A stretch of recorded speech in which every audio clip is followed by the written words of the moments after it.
Jake sat quietly at his desk, surrounded by his classmates, all chattering away in the language he desperately wanted to master, English. Brought up in a small village in rural France, where the sound of English words was as rare as snowflakes in summer, Jake felt like an outsider in his new school in London. Despite feeling overwhelmed, Jake was determined to learn.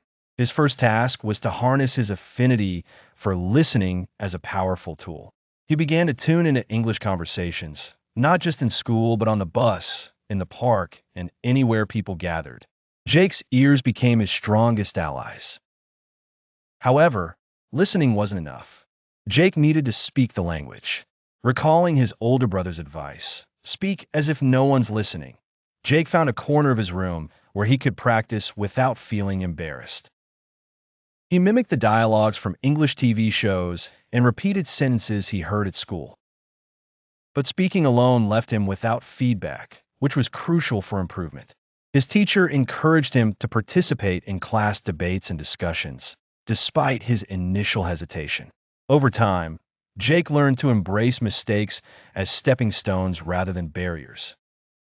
Outside of school, Jake befriended Sam, a boy who shared his love for cricket. They would meet every weekend, and amidst bowling and batting, English conversations flowed naturally.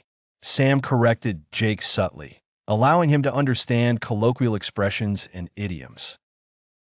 Reading was the next skill Jake needed to conquer. With a mix of children's stories and detective novels, his vocabulary expanded. He carried a notebook where he wrote down new words and phrases, creating his personalized dictionary. Months passed, and Jake's confidence grew. In front of the class, he delivered a compelling presentation on the wonders of the solar system. His accent was still touched by his French roots, but his eloquence shone brightly. Jake's journey was not a straight path, but a winding road of practice, patience, and perseverance. Through listening, speaking, reading, and interacting with people, he learned that mastering English was not just about grammar and vocabulary, but about embracing a new culture and identity.